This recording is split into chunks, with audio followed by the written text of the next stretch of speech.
undekure nawe Manyinya we winjira umusinzi Manyinya we winyita kazizi Erega burya abahanga babivuze neza gwikora mu icupa ikagukura mu bagabo.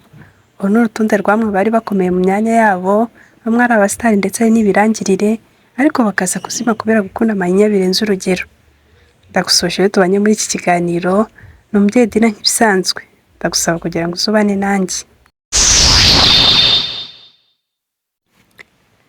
Dore amashoti, dore amacenga, dore amakipe nanjye nkaba umufana.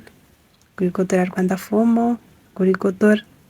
Izi ni zimwe mu mvugo zishingiye ku kwiyamamazabikorwa zamamaye cyane mu Rwanda, akaba ari nabyo benshi bibukiraho umuhanzi, akaba n'umunyamakuru Emmanuel Bizimana Nero. Bizimana Emmanuel Nero ni umwe mu banyamakuru bamamaye cyane kuri radiyo Muhabura na radiyo Rwanda, cyane cyane akaba yari afite umwihariko mu gukora amatangazo yamamaza yanyuraga amatwi ya benshi.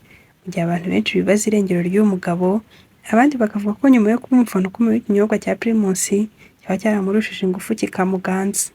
Honorable Depite Mbonimana Gamaliel niwe bimburiye bagenzi be kwegura tariki ya 14 Ugushyingo 2023 nyuma y'inshuro 6 ababarirwa na polisi, aho yafatwaga atwaye imodoka yasinze, ariko raporo igatangwa kwa Perezida wa Repubulika.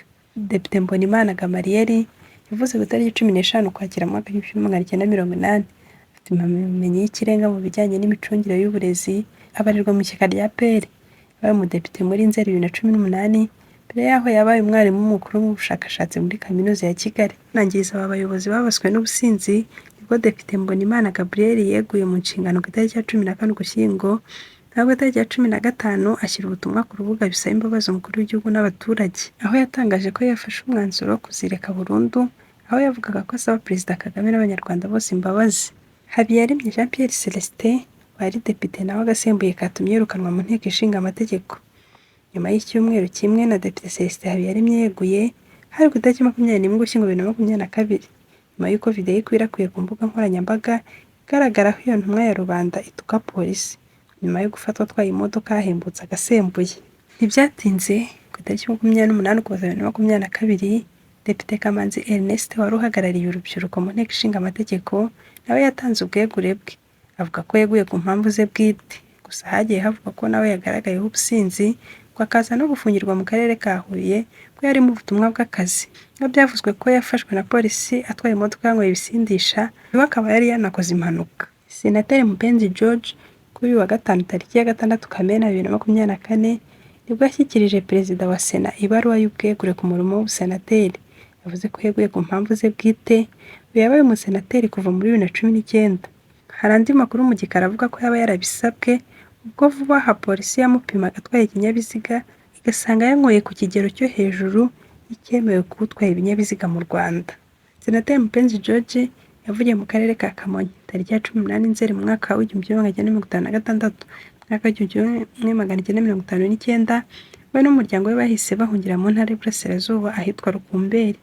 Yize mu seminari ntoya y'Izaza, nyuma yinjira muri Kaminuza y'u Rwanda, aho yize indimi, akaba bifite impamyabumenyi y'icyiciro cya 2 cya kaminuza. Afite kandi impamyabumenyi y'icyiciro cya 2 cya kaminuza mu mategeko yakuye muri Kaminuza yigenga ya IERK. Akaba kandi ari hafi kurangiza mu ishuri ry'amategeko rya Nyanza IRDP ishami rya Kigali. Ndagushimiye wabanye natwe muri iki kiganiro. Niba ari ubwa mbere twiyunzeho, ndagusaba gukora subscribe kugira ngo n'ibindi biganiro bye bikugeraho. Kandi niba wakunze ikiganiro ukore kuri like.